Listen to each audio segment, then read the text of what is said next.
Well, hello there, friends, and welcome back to my kitchen.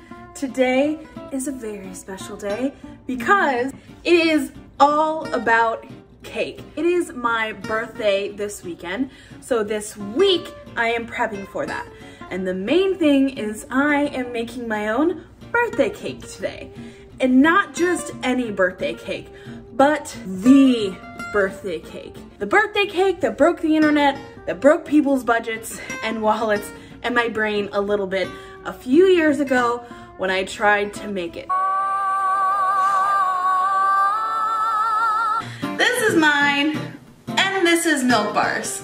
In the past few years, I have learned a lot, gotten a little better at some things, not better at some other things. They're hollow again. I don't know what I did wrong, but I wanted to test my skills again and try making the Christina Tosi birthday cake. The last time I tried to make this myself, I ended up getting sick. So I woke up on the day after my birthday and my tonsils had exploded. And the cake sat in the fridge for about a week and a half to 2 weeks. It still tasted great. And controversial opinion, I liked mine better than Christina Tosi. I like mine better. Am I gonna get like haunted by Christina Tosi now? I feel like I've just crossed a line, or awakened a ghost, or started a mob. Her cake is technically better. Her sponges were better. My main beef was with the icing. Also, I liked my crunchies better. I think this is all just unraveling. So the things I like about it are all the things I messed up about the cake. Oh well, it's my birthday. I like my cake better. So I've gotten a couple of cakes from her, a couple of birthday cakes, some truffles, but I've also gotten the apple cider cake. In my opinion, her cakes are too sour, right? She uses a lot of cream cheese, citric acid, buttermilk. Some of those are fine, but all of those, for me, in my kitchen, a little too sour for cakes. But I am going to try her skills, her mastery, and her creativity to make my birthday cake this year and see if I've learned anything in the past few years. So my outfit, I've taken some inspiration from the chef herself. She wears a lot of denim and yellow, so that's what we're rocking with today. Decided to recreate this a few years later. The cake off video that I made a few years ago far and away is my most popular video. Thank you for everyone who has watched that or is watching this after having watched that. So hi, welcome, stay a while. Making the cake today, it's gonna set and freeze overnight, and then in a couple of days, I am going to try it. So come along with me today to make the birthday cake. We are in her All About Cake book. We are on page 103, the Baller Birthday Sheet Cake. It's comprised of 4 things: the sheet cake, milk-soaked birthday frosting, and birthday crumbs. First, we're gonna prep our tray. I have a silicone baking mat. It was just too short, so I made sure to butter it. Then we are going in with the butter, the shortening. I just used a vegan butter that I had on hand, and an epic ton of sugar. This is a sweet cake. So we have a lot of white sugar and some brown sugar. I just had dark brown sugar, which is fine with me. So you're gonna cream the butter and the sugar. Start out with pulses so you don't make a mess. Turn the mixer up to medium. And then you're gonna cream for a few minutes here until it's light and fluffy. In my opinion, I could have let it go a little more. I just didn't. I'm not sure if it affected the overall cake, but while you're creaming it, make sure to rinse down your pan. Then, one by one, you're gonna add 5 eggs. It's a lot of eggs. And then each egg you're gonna let stir in for about a minute. PSA, please crack the eggs into a separate bowl, just in case you get any shell, any weird eggs. You're not messing up the rest of your batter. Please don't do that, especially me. I ran out of things just making this batter. But hey, it turned out great, and honestly, mixing the eggs made the batter so silky smooth. Next, we're adding our liquid ingredients here. It's buttermilk, clear vanilla, and a neutral oil. I used avocado oil. You're going to drizzle this in very slowly as to not break the batter. While that's mixing, we have our cake flour, an epic ton of sprinkles, and this is where I start running out of things. I thought I had plenty of sprinkles. No, not for Christina Tosi. I did not have enough, but luckily I had some backup sprinkles. So then you're going to add baking powder and some salt. Give that a good mix with your whisk, and then we are going over to our beautiful fluffy batter. Honestly, it's gorgeous. And we are going to add the dry ingredients 1 scoop at a time. I'm just using like a 1/4 cup. And we are going to slowly incorporate this. Make sure to turn your mixer down and then turn it back up to make a delicious, light, fluffy batter. I mean, it really, really is beautiful. I thought it was a lot of mixing, but honestly, it was kind of worth it. She knows what she's doing. We're taking it over to our prepped sheet. The book says to do 2 1/4 sheets. I wanted to do 1 full sheet here since I'm making a multi-tiered circular cake. So we are going to spread out this luscious batter. It was honestly so fun and therapeutic to do. I mean, just absolutely look at that. It's so pretty. And then we're going to top it with even more sprinkles because why not?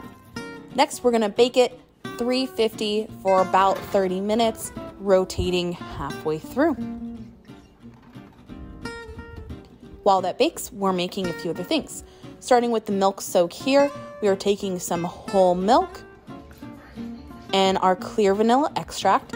This is when I realized I will probably run out of this extract, but whatever, here we go.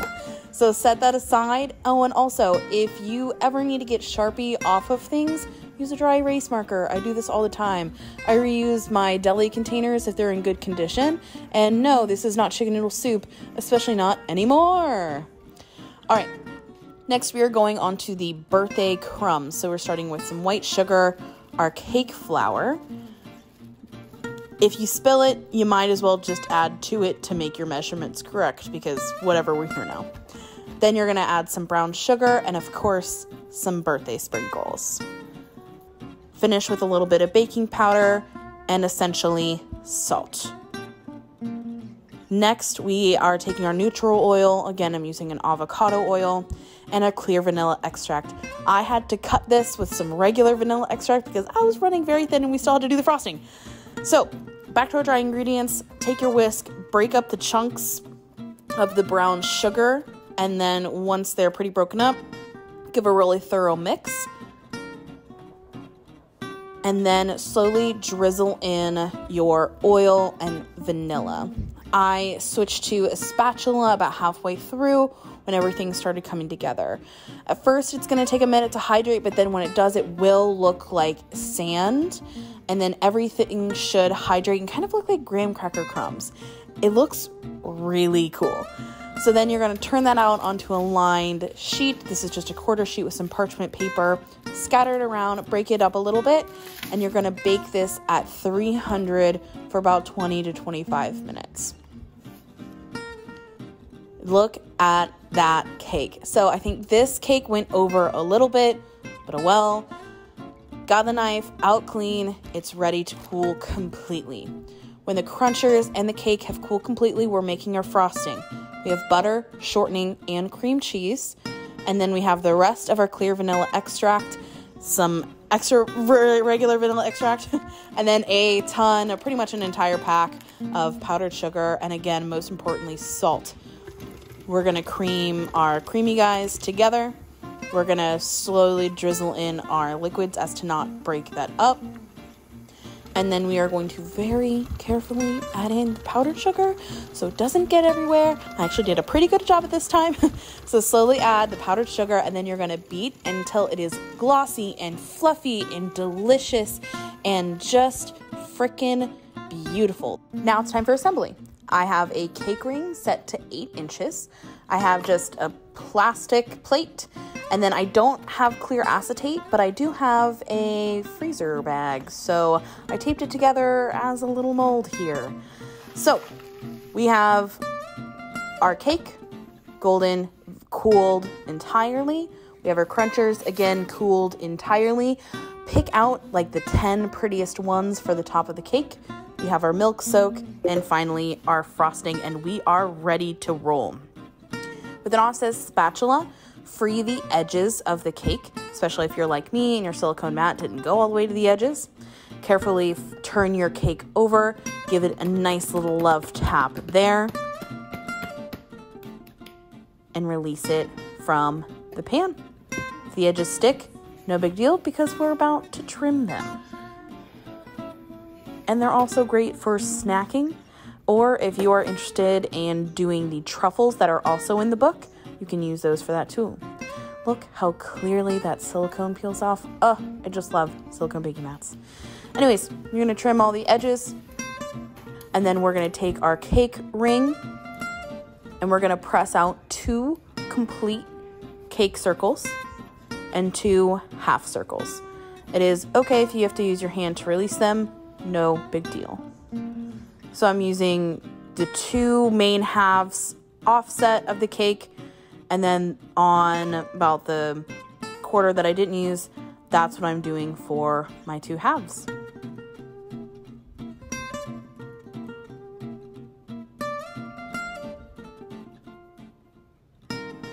Clean up the scraps, and then we're going to assemble. Put a little bit of buttercream on your plate before the parchment paper so it doesn't move around. Then you're going to put your cake ring, and don't be like me. Do not forget to put in the clear acetate thing or whatever you're using to line your thing, because I forgot. It looks nice, but it gets complicated later. But anyways, put the plastic in, then put your cake, and then do your milk soak. So the bottom and the top are going to be the full complete cake layers, and do enough milk soak. I don't think I did, but hey, whatever. So you're going to do milk soak, then you're going to do icing. It is just so pretty to ice. It's so fun. Make sure you do an even layer, and honestly, be liberal with the icing. I got to about here and realized needed more and more. This recipe makes a lot of icing. So I got to about here, and then I realized that I totally forgot to line the cake. So quickly I got the cake liner and kind of shoved it in there pretty successfully, not successfully, whatever. And then on with assembly. I added a layer of crunchers. I kind of needed to add a little more to this bottom layer, but we'll realize that later. And then the middle layer is going to be our 2 halves.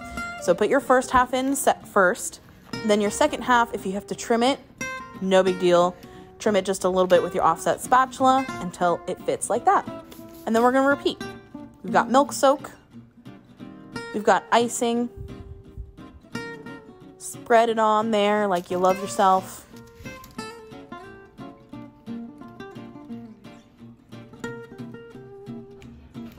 The middle layers, it doesn't have to be pretty. Wish I could have told myself that, but whatever. And then plenty of crumbs. I realized the layers needed a bit more crumbs because I made a ton of them, and I was like, oh, okay. But whatever. And now we have the beautiful top layer. I had a little bit of difficulty putting this on with the plastic, but we got there. I like to save the prettiest one for the top. You absolutely don't have to. Just make sure it's one of your complete rounds. So once you get it down in there, make sure it's pressed all the way down and there are no air pockets. And then we're going to do milk soak.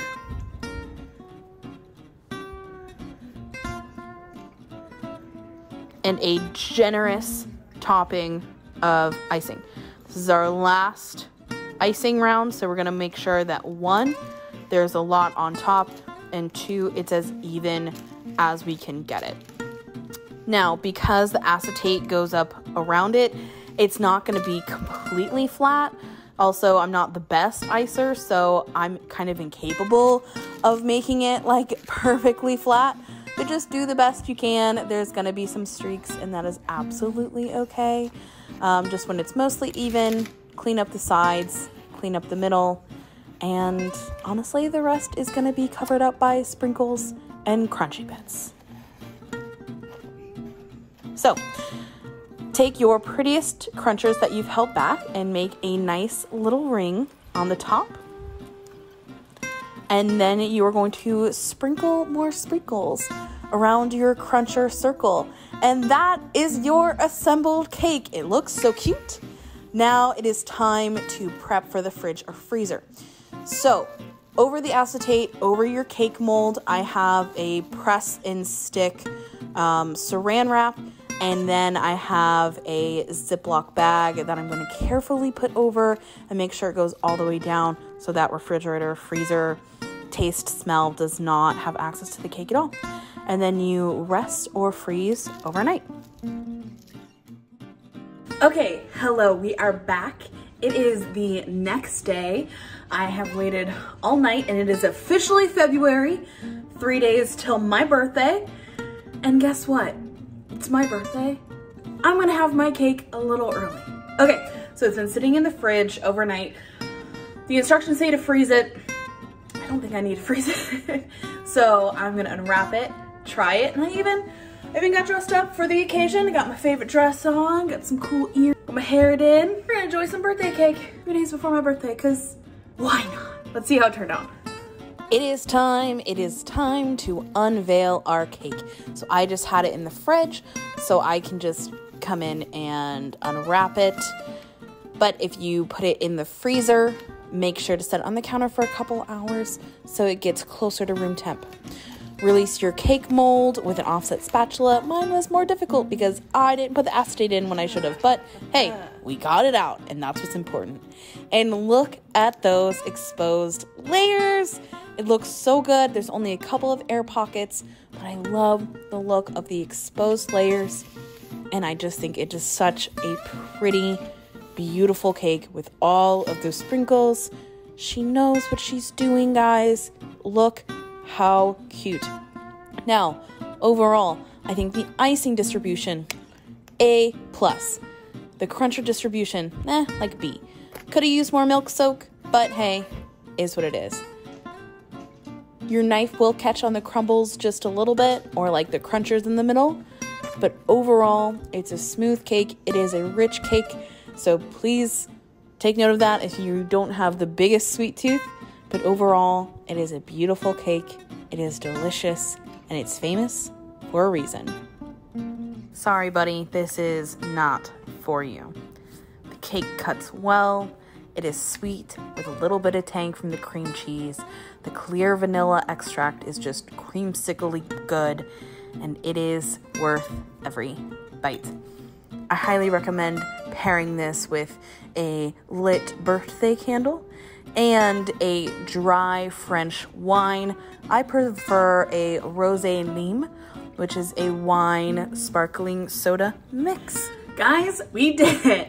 The cake turned out great, a little drier than I wanted it to be. I should have used more of the soak, but I was also afraid of having like a wet cake. So that's one thing that if I make this again in the future, which, I mean, let's be honest, I probably will, need to work on a little bit next time. Ultimately, it's a delicious cake. The clear vanilla extract, although I ran out of it, is delicious. It's light, it's like a creamsicle. It's exactly what you want in a funfetti cake. Me reducing like the citric acid and the cream cheese made it less sour. I personally appreciate. And then the genius of these cakes, in my opinion, are the crunchers. Not only are they just delicious to snack on, but in the cake it adds some wonderful texture. They're perfect. They're genius. I love having them in the cake. And Christina Tosi, she just got it really, really right. The book gives great instruction. The ingredients are accessible. You can sub out things like the corn syrup. Like, I just didn't use it, or the citric acid, because I didn't think it needed to be in there. And the cake still turned out great. It was delicious, and I'm very excited to enjoy more